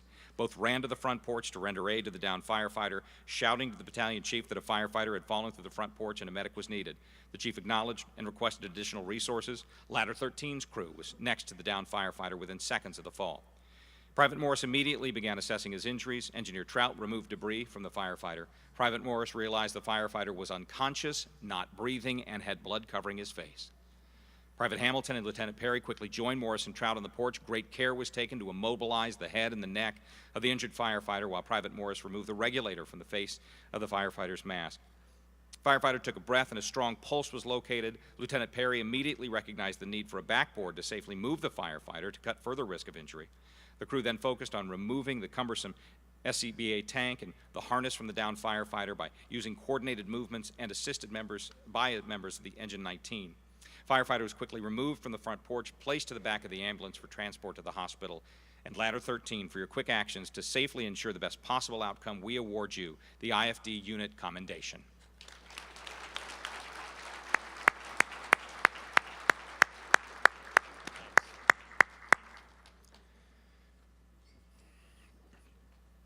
Lieutenant Sean Cross, Lieutenant Lauren Tews, Private John Baker, and Private Philip Cromer.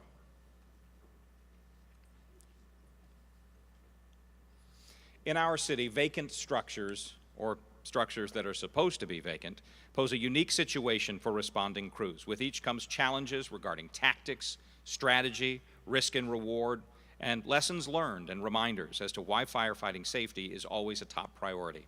Early morning hours of Friday, November 17th, firefighters went out to what was supposed to be a vacant house at 209 South Warman for a reported residence fire.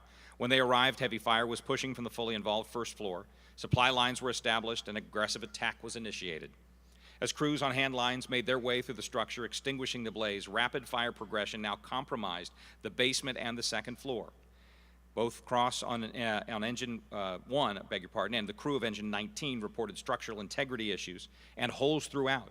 Command ordered additional units to fill out the box. Within minutes of entering the structure, Cross made his way up the stairs when at the top of the landing it suddenly gave way, sending him crashing to the first floor. During the fall, Cross made contact with another firefighter on the first floor, Philip Cromer, sending both of them through the first floor down into the basement, still in the fire. Simultaneously, a third firefighter, John Baker, sustained an injury as a secondary effect of their fall when the debris from the now compromised stairwell came crashing down and knocked his helmet and facepiece off and hit him in the head, sent him to the ground, now hurt.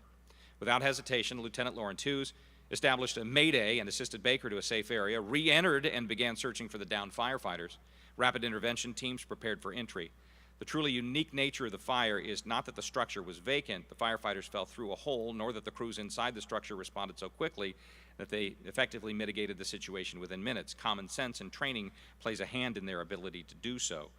The firefighters did not lose their composure despite being injured and knocked for a loop. They continued to aggressively attack the fire as they worked to extricate themselves from this life safety issue they were now facing. For example, Cross was knocked out when he fell 2 floors, awoke to find himself in the burning basement, sustained serious injury, but found a charged line and kept fighting. He climbed out of the basement on his own. Crews quickly descended on the 3 firefighters to remove each of them from the structure, and minutes later would be in the hands of awaiting medics. All were transported to Methodist for treatment, and today continue to work through the injuries sustained in the fire. Firefighters, for your dedication and professionalism, we award you the IFD Unit Commendation.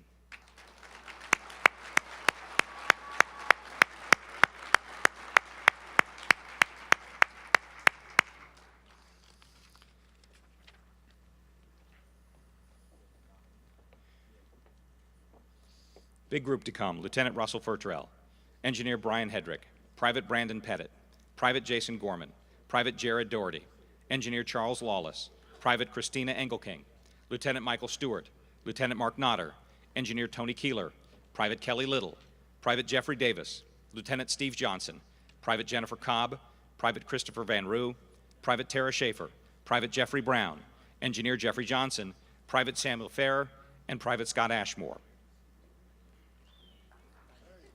Shortly after 10 o'clock Sunday morning, April 4th, these firefighters responded to an apartment fire 7060 South Madison. Fire was showing through second-story windows, heavy smoke, reports of entrapment. Residents inside the 2-story building were trapped due to the heavy smoke and the fire blocking the interior center hallway and stairwell. Working together as a unit, the crews deployed ground ladders to 2 sides of the building and initiated a fast attack and rescue effort. Searching the 10 units in the building, interior crews located trapped occupants and assisted them out windows utilizing ground ladders. In all, 4 occupants were rescued by firefighters using those ladders, 2 down the interior stairwell as well within minutes of arrival. Due to the firefighters' aggressive efforts, injuries were kept to a minimum. Only 2 people transported to hospitals. The fire was taken under control in 17 minutes. Firefighters, for your ability to work together as a team and perform life-saving rescues, we award you the IFD Unit Commendation.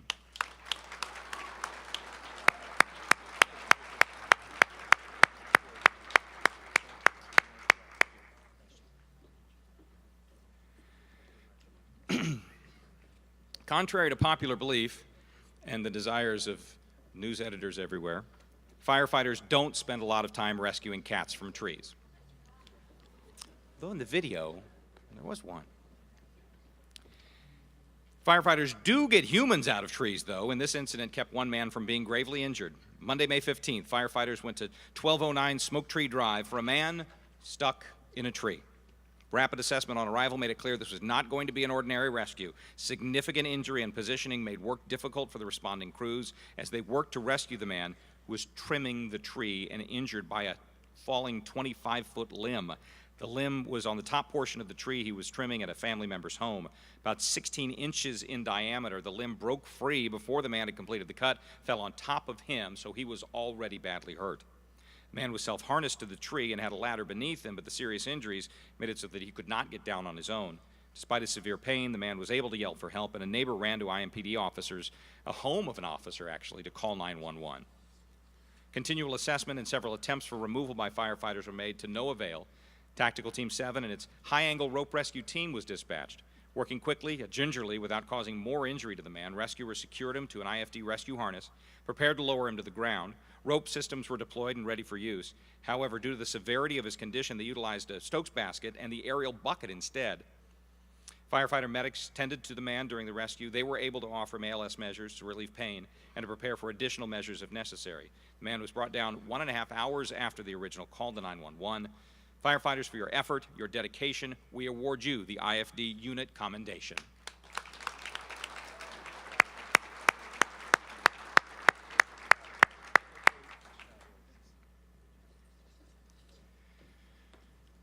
Lieutenant Clifford Akoff, Engineer Daniel Bruce, Private David Wheeldon, and Private Stephen Morris. Please come forward.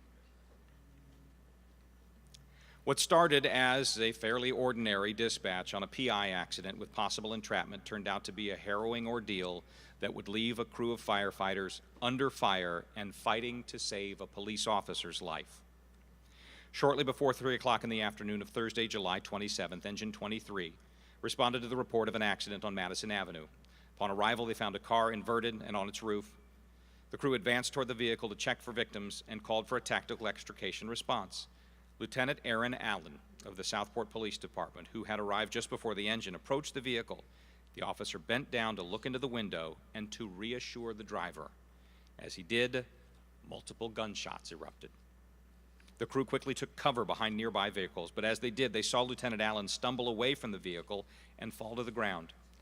When the shooting appeared to cease, the crew of EG-23 immediately proceeded to the officer down, assessed his injuries, and began treatment. Medic 23 was on the scene, and firefighters David Wheeldon and Stephen Morris assisted in loading and accompanied the medics to the hospital. ER doctors stated later that the emergency medical care given on the scene was as close to flawless as it could possibly have been. Firefighters responded to a routine EMS run that quickly turned deadly. They performed under extremely hazardous and stressful conditions and gave Lieutenant Allen every possible chance of survival. Tragically, as you well know, their efforts were not successful, but by all accounts, this was a very close call for our firefighters. Firefighters, for your courage, your professionalism, we award you the IFD Professional Excellence Award.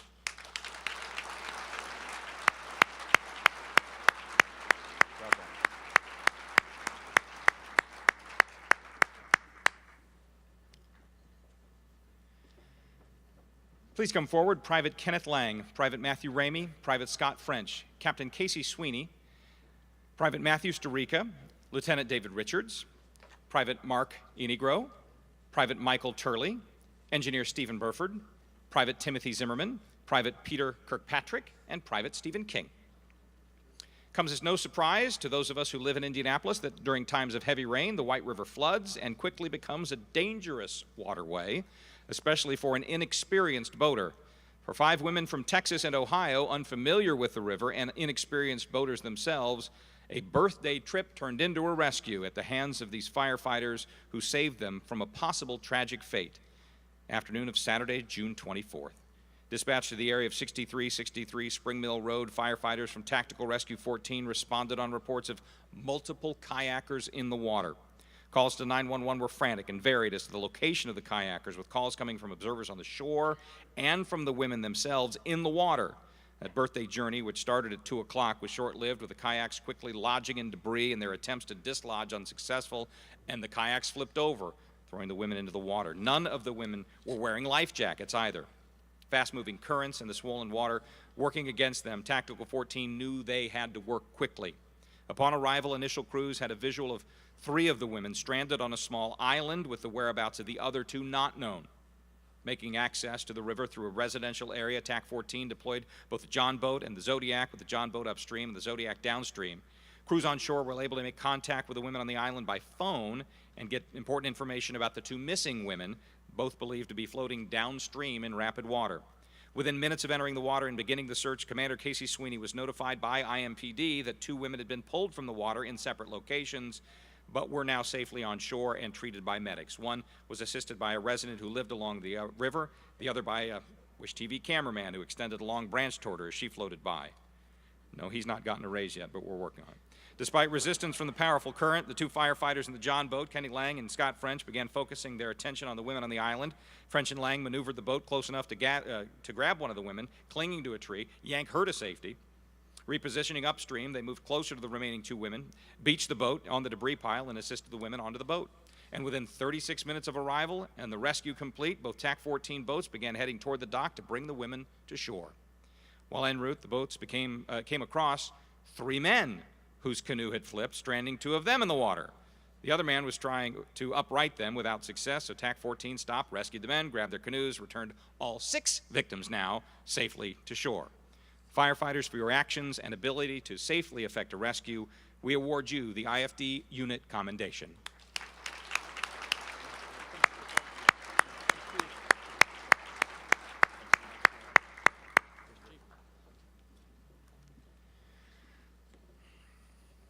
Lieutenant Douglas Beck, Private Brian Bongfeld, Private Ross Taylor, Private Kaczynski, Private Alan Shue, Lieutenant Matt Heathoff, Engineer Steve Eggleston, Private Stephen Reynolds.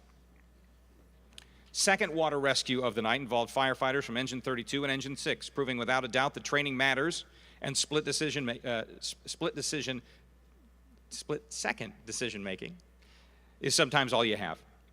Just after 4 o'clock Saturday, July 15th, crews were dispatched to the area of 7300 Westfield Boulevard. Second time in 6 days they'd perform a rescue in that exact location. We'll hear more about the other in a bit. Responding crews were notified 2 kayakers were in the water and trapped in the Lowhead Dam, otherwise known to many as a drowning machine. Upon arrival, crews had a visual on 2 kayakers caught in the hydraulic and visible churning on the downside of the boil at the Lowhead Dam. They were caught about 30 feet from shore. With waterways flooded, IFD had repeatedly asked the kayakers stay off the water. However, the male kayaker, who is from the Indianapolis area, told firefighters that after canceling a planned kayak trip last week due to the swift currents and high water, they decided to make today's trip their first date experience. He thought the conditions had improved, and the 2 put their kayak in the water around 2 o'clock in the afternoon. Rapidly exiting the apparatus, rope bags in hand, life vests on, the crew took to the south side of the river and established verbal and visual contact with the victims. Fortunately, they were both wearing life vests. Engine 32 and Engine 6 immediately deployed the rope bags to the water. Within minutes, the male victim, a strong swimmer, was able to exit on his own. The woman was barely conscious and still trapped. She was able to grab the rope thrown by firefighter Steve Reynolds, and with the encouragement from firefighters, hung on for dear life. The crew started to work in unison, pulling her from the water to the shore's edge, all while fighting the swift-moving currents. And within 5 minutes of arriving, both of the victims were safely on shore. If not for the quick actions of the first arriving firefighters, prior training, and repeated runs to the area, neither kayaker would have survived. Firefighters, for your quick action, your courage, your ability to effect a rescue, we award you the IFD Professional Excellence Award.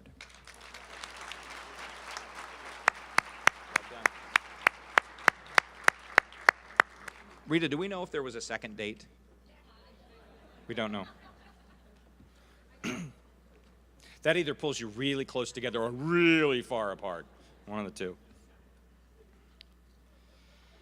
Private Lori White, Private Ben Roberts, Private Nathan Tucker, Private Chris Stevens, Captain Steve Scales, Engineer Chris Hemphill, Engineer Greg Garrett, Private Brett Gildersleeve, Lieutenant Dusty Toffolo, and Private Mitchell Sanders. Please come forward. A dramatic rescue by these firefighters hours before ringing in the new year has given one woman the best chance for survival after driving her car into a retention pond just before 8:30 in the evening. The woman, still in the car, called 911 and pleaded for help. The dispatcher told the woman that help was already on the way and confirmed that she was in a submerged car that bystanders had already reported. As the dispatcher tried to guide the woman toward a possible exit, the woman repeatedly stated, "It's coming in, it's filling up, it's cold." 1 minute, 45 seconds later, the phone transmitted static and disconnected. Engine and Ladder 35 arrived on scene within 5 minutes of that initial call. Despite their best intent and against their willingness to risk their own safety, the danger of the ice-covered pond, the frigid water, the frigid temperatures forced them to await the arrival of the dive team.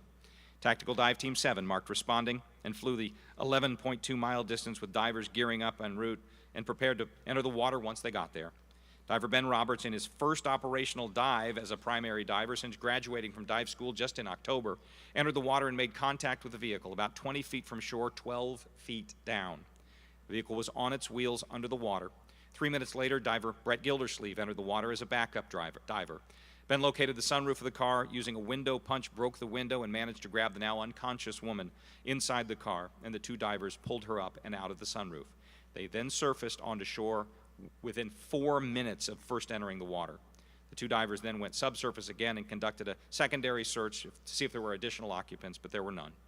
The entire evolution took only 24 minutes to complete from first call to 911. 16 days after her rescue, the woman succumbed to her injuries. The family, though, is truly thankful that she was given the best chance at survival due to the quick actions of this crew. Firefighters, for your ability to work together and effect a rescue under dangerous conditions, we award you the IFD Professional Excellence Award.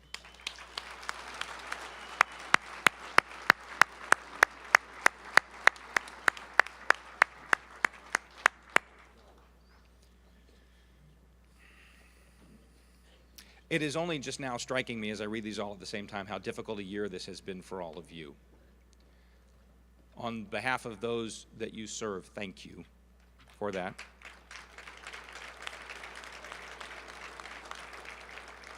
Captain Todd Courtney, Private Daniel Connors, Private Andrew Hawes, Private Tony McVeigh, Engineer Charles Harper, Private Nick Childers, Captain Walt Finke, Private Scott Pryor, Lieutenant Alvia Smith, Private Joseph Bauman, Engineer Max Beck, and Private Robert Baker.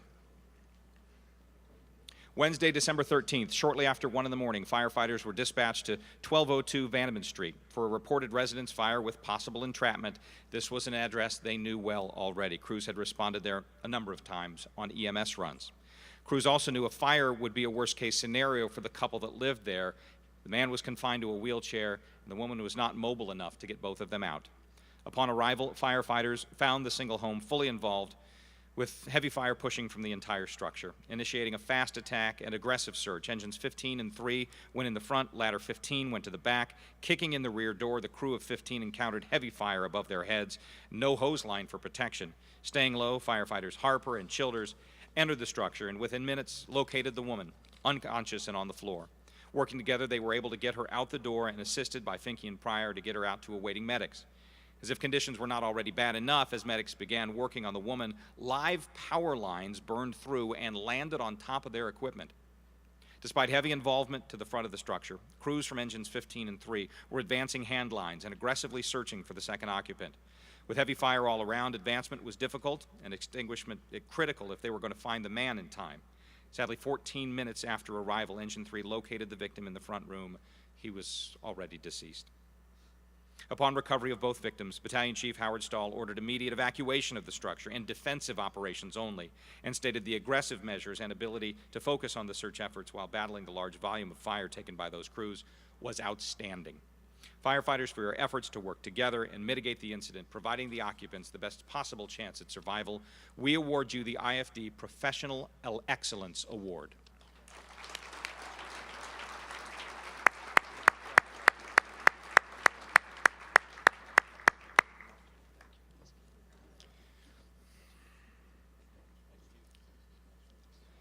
Private Stephen Clegg, Private Timothy Rumpel, Private Caleb Kennedy, Private Paul Lambert, Lieutenant Brian Baker, Private Charles Taylor, Private Brandon Throgmorton, Private Thomas Cobb, Lieutenant Lauren Hughes, Engineer Jeffrey Fishburne, Private Andrew Massari, Private Ryan Burt, Captain Michael Horton, Engineer Carl May, Private John Stewart, Lieutenant David Creighton, Private Greg Ullery, Private Patrick Lux, Private Kevin Roberts, Lieutenant James Hodges, Engineer Harry Morris, and Captain Eric Hoffmeister.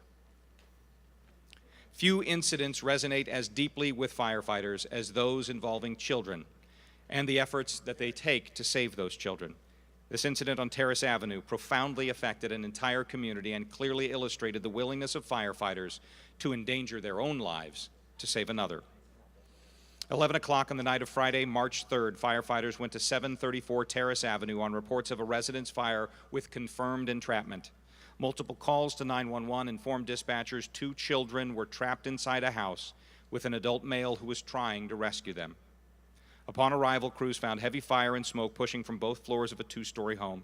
Bystanders on the outside of the structure reported visual contact with the adult man standing at the rear window, holding the baby. They pleaded with him to jump out or at least toss the baby to safety as heavy smoke continued to push from the structure. The man retreated inside. Without hesitation, arriving crews descended on the structure and from every available portal made interior entry. Battling the intense heat and flames, multiple crews searched every inch of the interior as they valiantly worked to locate any of the 3 victims. Within 4 minutes, they found a critically injured 4-year-old boy upstairs. Scooping him up, they handed him out the window to awaiting firefighters who descended the ground ladder and hurried to awaiting medics. Firefighters continued their search and attack, and sadly 5 minutes later, they found the adult male and 10-month-old baby upstairs under debris. Neither had survived. It would take crews just under 30 minutes to bring the fire under control. 3 days later, the 4-year-old also succumbed to his injuries. Firefighters, for willingly endangering your own safety to save the life of another, and for your ability to work together in effecting a rescue, we award you the IFD Award of Courageous Distinction.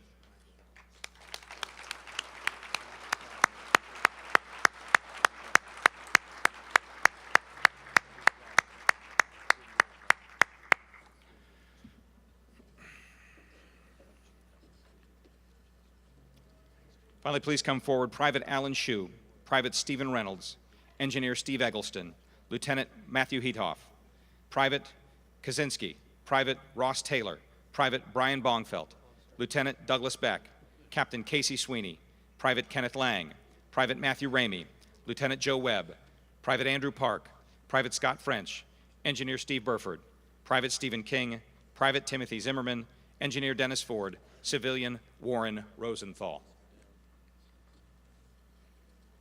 We mentioned in an earlier water scenario that we would revisit 7300 Westfield Boulevard. Tonight, our final run brings us back to that Lowhead Dam, that drowning machine. Shortly before 12:30 in the afternoon of Sunday, July 9th, 16 IFD units were dispatched on reported kayakers in distress. First on the scene, Engine 6 reports a visual on 2 men trapped in the hydraulic. Both of the men wearing life vests were conscious and trying to communicate with rescuers. Engine 6 took the east side of the river, Engine 32 took the west. Rope bags were thrown to both men and did not work. Within minutes, one of the men, Warren Rosenthal, who joins us on stage tonight, was spit out of the boil and headed downstream. His life vest ripped off by the churn of the hydraulic. The second man, still trapped in the boil, was now unconscious.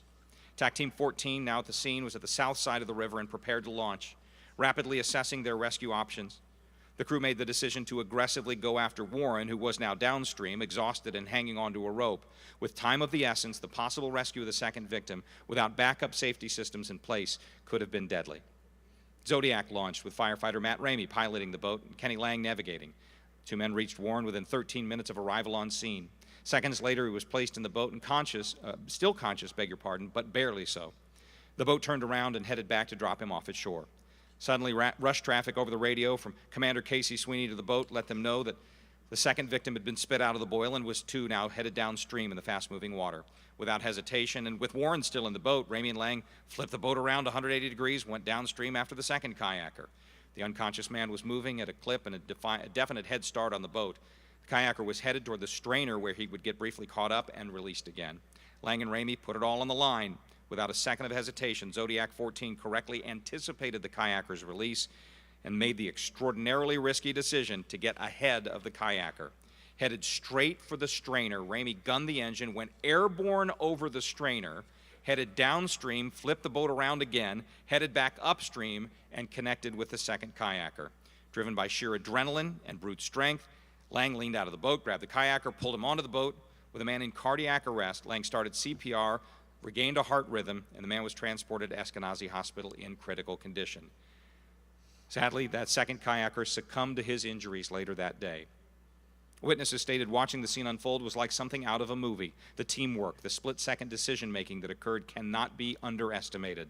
Both men were given the best chance at survival due to the efforts of all involved, clearly illustrating that teamwork and training matter. The entire incident took 23 minutes from time of arrival. Could we please have Matt Ramey and Kenny Lang step forward? Engine 32, Engine 6, TAC Team 14, for your ability to work together as a unit and effect a rescue of the two kayakers, we award you collectively the IFD Professional Excellence Award. Private Matt Ramey and Private Kenny Lang, for courageously risking your own lives to save a victim, we award you the IFD Medal of Bravery.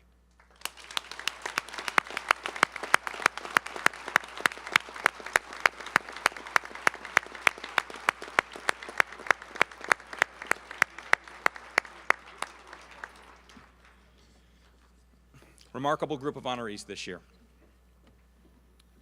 Work well done. I believe as we wrap up the honorees, we want to bring Father McCaslin back up? Or do you want to say a few words? Plaque pickup is over in the hallway to that side.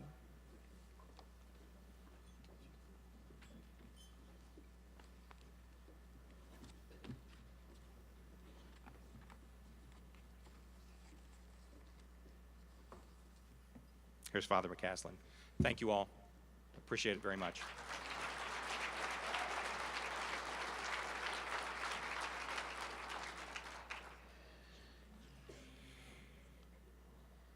Let us pray. As we gather here inspired by the incredible work of so many this evening who are honored, as we depart from here, gracious God, we pray first of all for your blessing and protection upon those who work this evening, and always upon our firefighters, police officers, first responders, and those who support them. As we depart from here, may we arrive at our destination safely, filled with appreciation for the incredible work that so often is invisible to a community, and nonetheless keeps us safe. May we continue to shower our appreciation and gratitude for the incredible sacrifices made, and may they know the gratitude of their community. We ask this in your holy name. Amen. Go in peace.